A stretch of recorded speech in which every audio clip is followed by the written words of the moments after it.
saya agak menyesalkan kalimat bohongnya itu. Kalau misalnya dalam konteks begini, kalau ada berita, narasi yang mengatakan Komnas HAM menyebut rumah penyiksaan itu bohong, oke. Itu bisa. Dalam arti bohong Komnas HAM pernah menyebut itu oke. Tapi tentang eksistensi keberadaan rumah penyiksaan sendiri,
ada proyektil belanda tubuh, tapi yang satu tidak firm, artinya tidak yakin bahwa itu adalah peluru atau tidak, karena ini potongan kecil ya.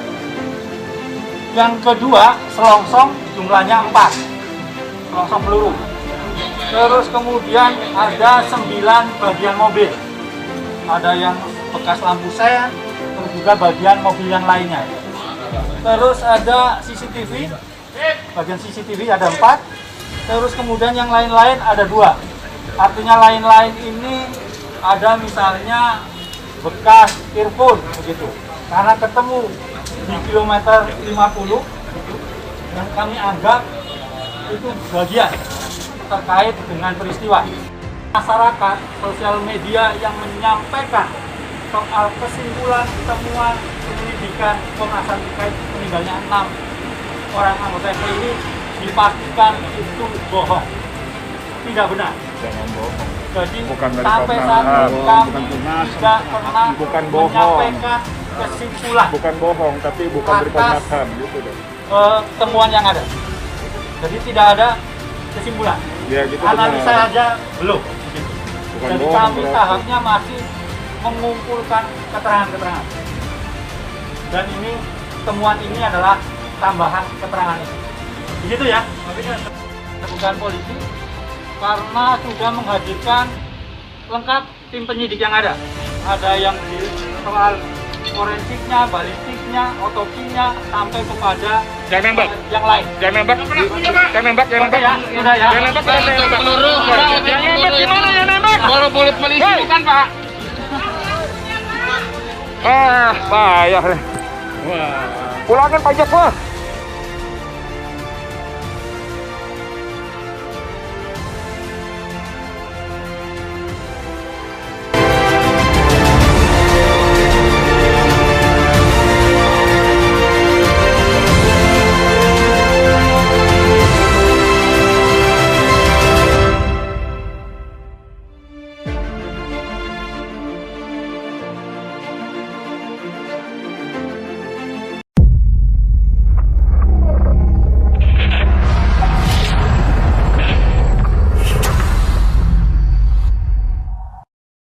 Assalamualaikum warahmatullahi wabarakatuh, saudara.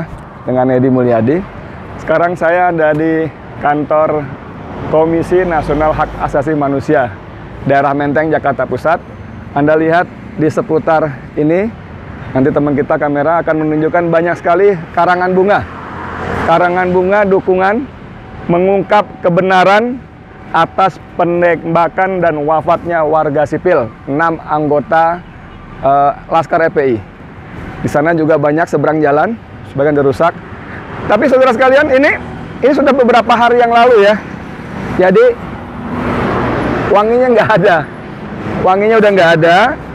Cuman yang saya mau bilang bahwa saya kira banyak publik lain percaya betul bahwa ini karangan bunga sesungguhnya. Dukungan publik terhadap Komnas HAM. Karangan bunga, bukan bunga karangan.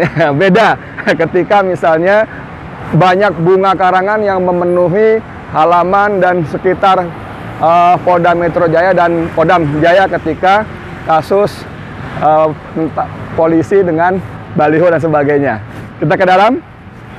Ini masih banyak juga ya mengungkap kebenaran atas wafatnya. Banyak. Bahkan ada nih sudah hilang. Dibentuk TGPF segera. Nah, ini saya nggak tahu nih. Coba bayangkan. Ini ada huruf T, saudara. T-nya hilang. Apakah copot karena alami atau sengaja dicopot? Tim gabungan pencari fakta. Saya mau berhenti di sini sebentar karena saudara sekalian ketika kemarin Komnas HAM pukul 11 menyelenggarakan press conference, undangannya itu menimbulkan banyak sekali antusiasme dan harapan. Ada harapan publik bahwa Komnas HAM akan membuka karena di undangannya perkembangan penyelidikan.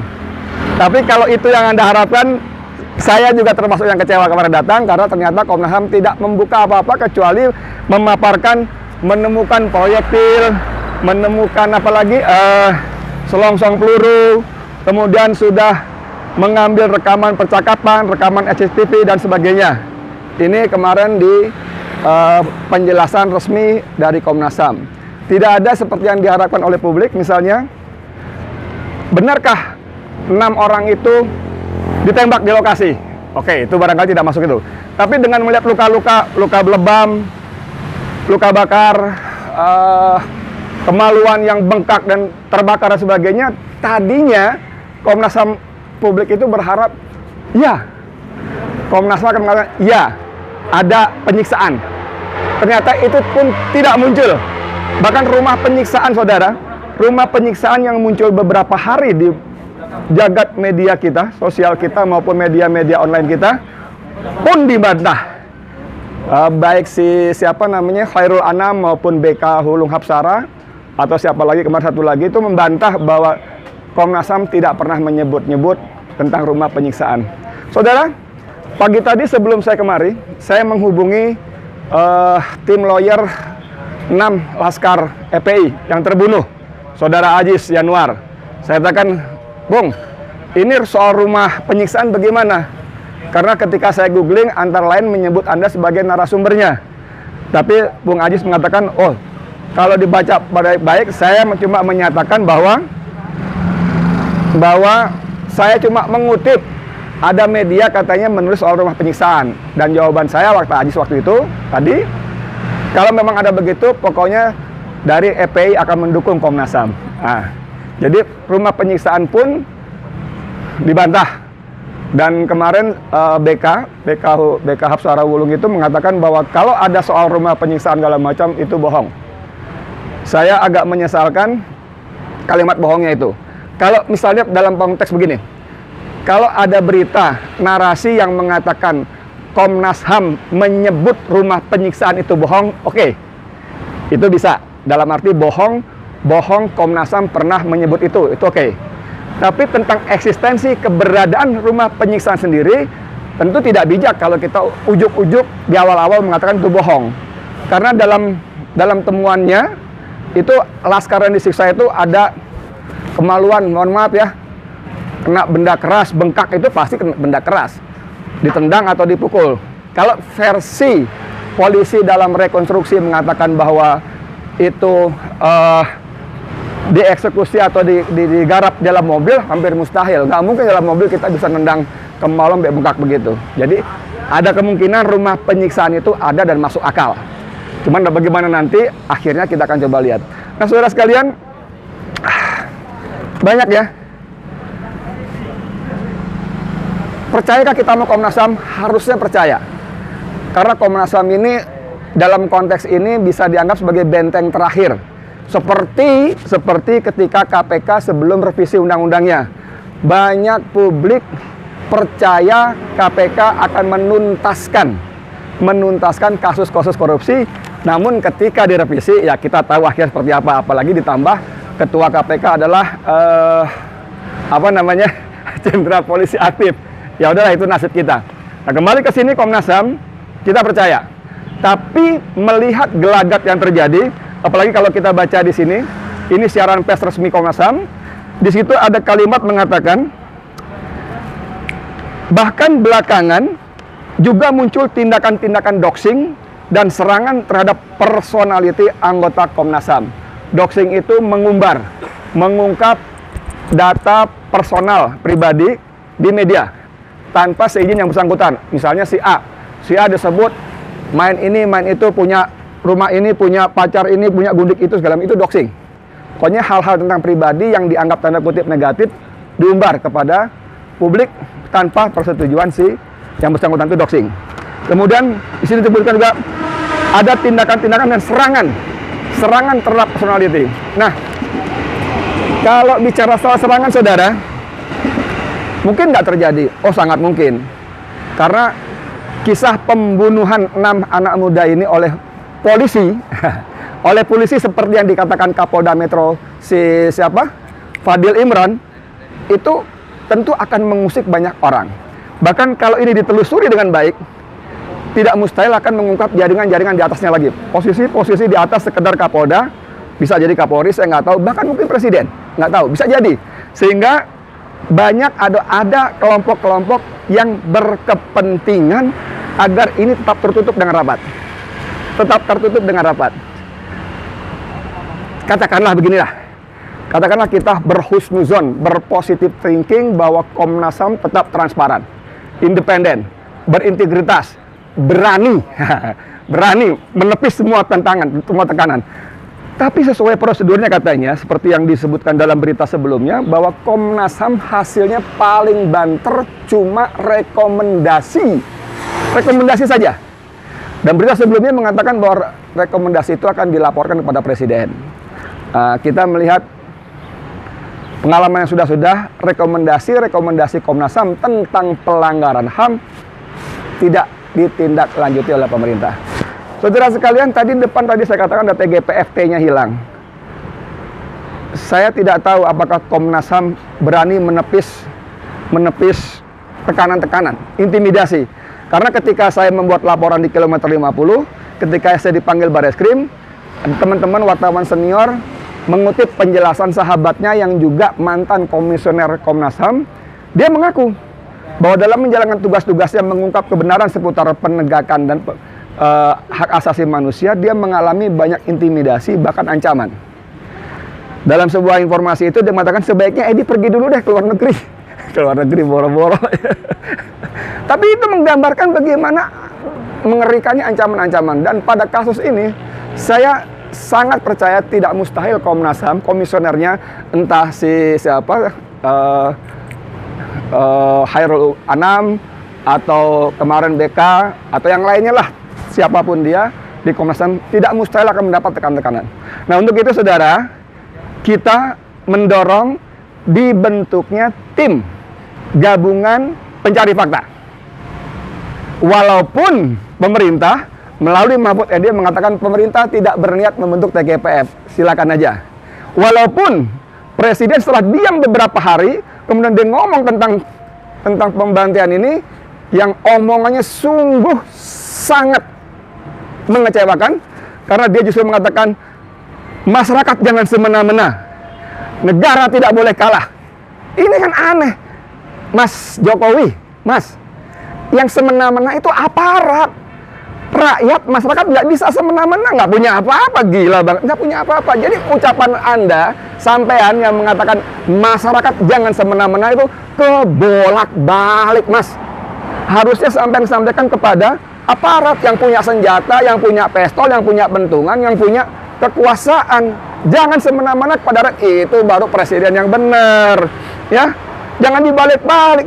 Lalu negara tidak boleh kalah, Mas. Waktu seorang pendeta terbunuh, Anda marah, Mas.